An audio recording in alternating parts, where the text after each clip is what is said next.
thank you. Thanks for your patience. All right, so to kick things off, thanks for your patience. I'm Stan. I'm, like we said before, the volunteer community coordinator for MEGA, resident medical officer with the Gold Coast Hospital and Health Service, clinical lecturer with the Griffith University Medical School, helping to train future doctors, and also a PhD candidate with NCNED, investigating myalgic encephalomyelitis ME. So my presentation today is about getting a bit more understanding of what ME is, focusing mainly on the diagnosis and misconceptions surrounding this condition. My presentation will be structured into two parts. Firstly, we'll be looking at what's in a name, so actually defining what is myalgic encephalomyelitis or ME, and also considering that the term chronic fatigue syndrome or CFS may be a bit of a misnomer for this condition. The second part will be looking at the International Consensus Primer for medical practitioners. This is a document that has a few components that I'll be giving an overview of, but mainly focusing on the diagnostic criteria that's discussed in this primer. So firstly, looking at ME or myalgic encephalomyelitis. The two terms we can break down further. When we look at myalgic, what it means is muscle and pain. So muscle pain is a common feature of this condition, but not necessarily the defining feature. More importantly is the encephalomyelitis portion of this name. When we break down encephalomyelitis, the encephalo refers to brain, the myel refers to the spinal cord, and itis is a general term for inflammation. The brain and spinal cord importantly form the central nervous system, and this is important because the central nervous system communicates with and regulates all other organ systems in the body. So what we can really see is when we talk about ME, it's inflammation of the central nervous system and the manifestations associated with that from the other organ systems also being impacted. With regards to chronic fatigue syndrome or CFS, however, we at ME Group Australia do prefer the term ME because one of the reasons that CFS does have quite a bit of trauma associated with it. The main trauma associated with this is that historically, and unfortunately still today, there is this misperception that ME is a psychosomatic illness. And what this means is that some people are of the belief that ME is just in people's heads. The symptoms are made up and exaggerated, and this is absolutely not the case. Because of this mislabeling, this has led to what I'll refer to as medical gaslighting. So because health professionals feel that these symptoms are just in someone's head, they're fabricated, it's led to a lot of inappropriate dismissal of people with ME that have very genuine symptoms that need medical care. This results in people seeing several specialists and kind of getting nowhere except feeling quite hopeless and helpless. Because the people that misunderstand ME to be as a psychosomatic illness, this has led to inappropriate care. If we don't know the cause of something, it makes it a lot more difficult to treat. So if we think it's just in someone's head, we're not going to treat the root cause and the physical issues that are contributing to the ME condition. Because of inappropriate care and dismissal, this leads to a great deal of isolation, both in the healthcare space, but also in society in general. What this is associated with is a great deal of loss, whether this be relationships being lost, educational work opportunities, financial losses from the disability associated with ME and needing to cover healthcare costs and so forth. And importantly, just a general loss in enjoyment and being able to participate in life. Despite being mislabeled as a psychosomatic illness, the evidence overwhelmingly shows that ME is a biological illness. So these are true symptoms. They are not in people's heads, and they're not exaggerated by any means. Which brings us to the International Consensus Primer. So thankfully, there were a dedicated group of healthcare professionals, researchers and educators that recognized that ME is a biological illness and created a panel and formed this document called the ICP for medical practitioners. In terms of the structure of this document, firstly, it does again reiterate that ME is quite different to CFS, and specifically that ME has quite defining features that the document goes into, whereas CFS can be quite vague, over-inclusive, and of course has that trauma associated with it.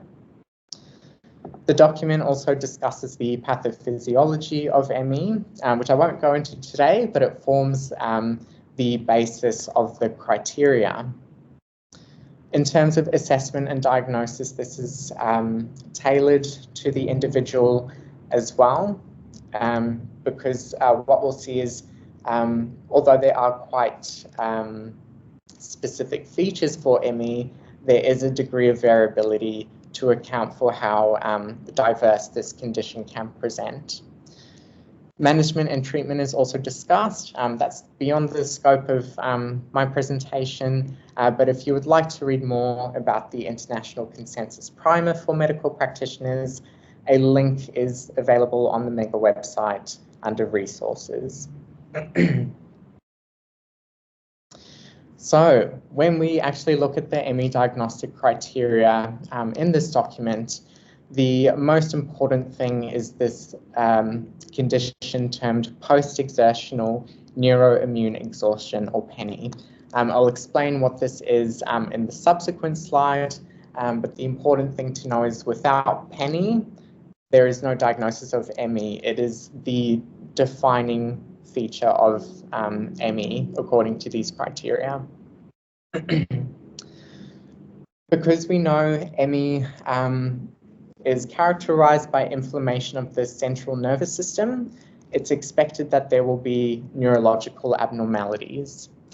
These boxes underneath are a bit of a visual guide because the criteria can be a bit complicated to interpret.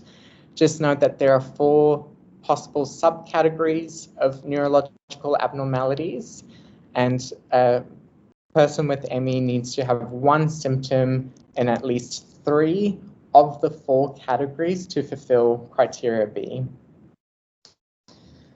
Looking at criteria C, this covers different immune, gastrointestinal, and genitourinary impairments. Similarly, there are 5 possible criteria. A patient needs to have 1 symptom from at least 3 of the 5 criteria to satisfy criteria C. And lastly, we have manifestations of impaired energy production and ion transport. For this, there are 4 subcategories. We need 1 symptom from just 1 of those subcategories to satisfy criteria D. All right, so what is post-exertional neuroimmune exhaustion? It is the cardinal feature of ME. So we need post-exertional neuroimmune exhaustion to be present for a diagnosis of ME to be made. In terms of what PENI actually is, it's a reduced threshold to reach exhaustion in people with ME. So they fatigue much more rapidly and much more easily than someone without ME. In addition to this, once they reach that point of exhaustion, there's significant worsening of their symptoms. The exhaustion can occur immediately following the exertion, whether it be physical or cognitive exertion, or it can be delayed by several hours to up to a few days, leading to a significant crash in energy and capabilities. What this translates to is a prolonged recovery period. So prolonged can look like days, weeks, or extend up to months and beyond in severe cases. Collectively, PENI and its different features result in a significantly reduced level of activity compared to prior to developing the illness of ME. Once we have PENI, we can move on to criteria B, which is the neurological impairments. So the document does provide a bit more detail regarding the subcategories. I've just tried to simplify them a bit for this presentation. So first one is that there may be features of impaired cognition. This, for example, can look like brain fog as a common symptom. Pain can also occur. This can present as something like severe headaches or generalized body pain, for example. Sleep disturbance is also common, whether this be difficulty falling asleep, staying asleep, and so forth.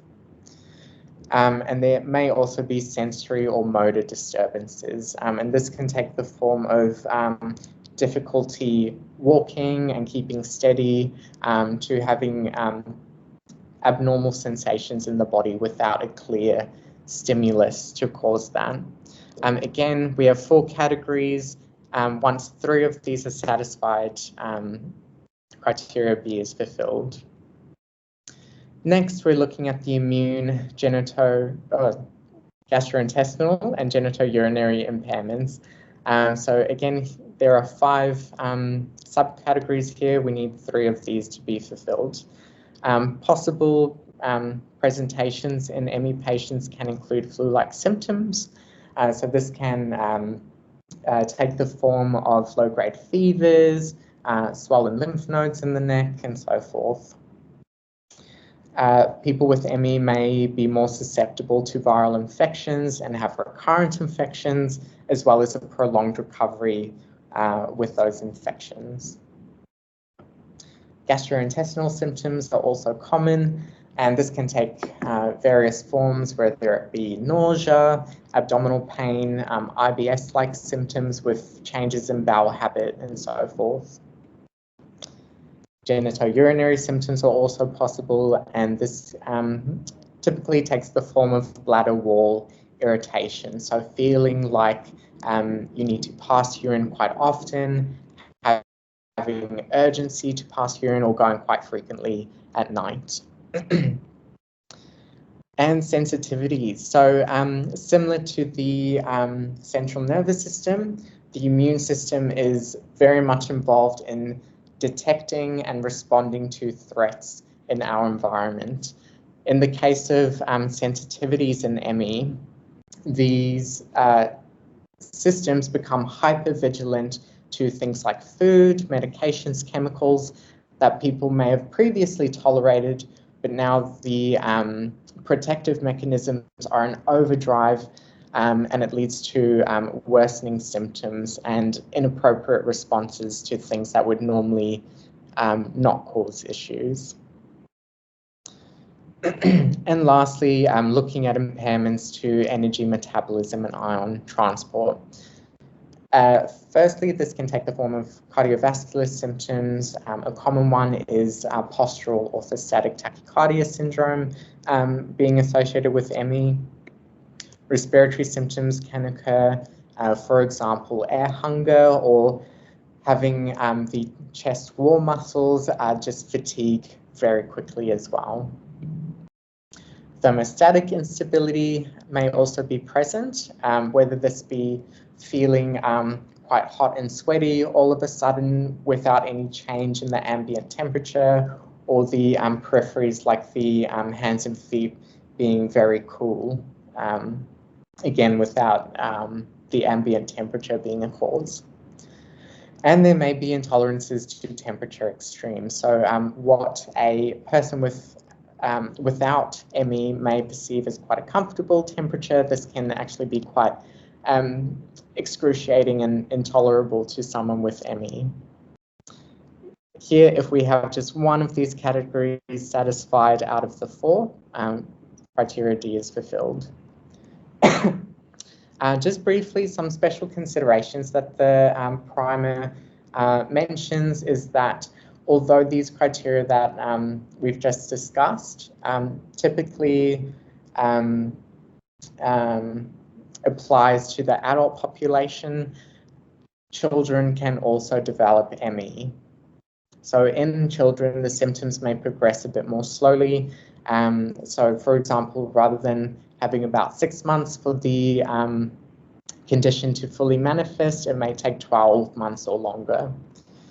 And the neurological symptoms are usually more prominent. So things like severe headaches, disrupted sleep and so forth is more noticeable in children with ME. There's also a mention of this entity called atypical ME. Importantly, because we know without PENI, we don't have ME. PENI or post-exertional neuroimmune exhaustion has to be present for atypical ME as well. However, only 2 out of the remaining 3 criteria need to be satisfied to make this diagnosis of atypical ME. In terms of the clinical application, it's quite important to appreciate that the criteria does allow for a degree of flexibility in ME. So within the ME population, we have a bit of diversity, except for PENI, of course, being a definitive feature of the condition. When looking at severity scales, the primer discusses 4 categories. The first is mild, and this is when the criteria are fulfilled and there's a less than 50% reduction in function compared to prior to developing the illness. Moderate is about a 50% reduction in function. Severe ME patients are predominantly housebound, and people with very severe ME are predominantly bedbound, and they require a significant amount of assistance with activities of daily living that we take for granted, such as bathing, feeding, and so forth, when they do not have those reserves available. And like I touched on before, just understanding that there is symptom variability, not just in the population of ME patients, but also for the individual. And I want to emphasize this because it can contribute to a bit of the stigma, unfortunately. So people with ME may have a moment where they actually feel like they have the reserves to go outside of the house, and to the uninformed person, it may seem like they're quite well. But what we don't see is the energy debt that they have to repay, and the exacerbated symptoms and the suffering that goes on behind closed doors. So just being mindful that someone with ME, we only tend to see the best parts of them, and we don't really see the worst of what they're going through. I wanted to thank everyone for your patience and your attention, and I'm happy to answer any questions if we do have time. Otherwise, we can do so at the end. Thank you.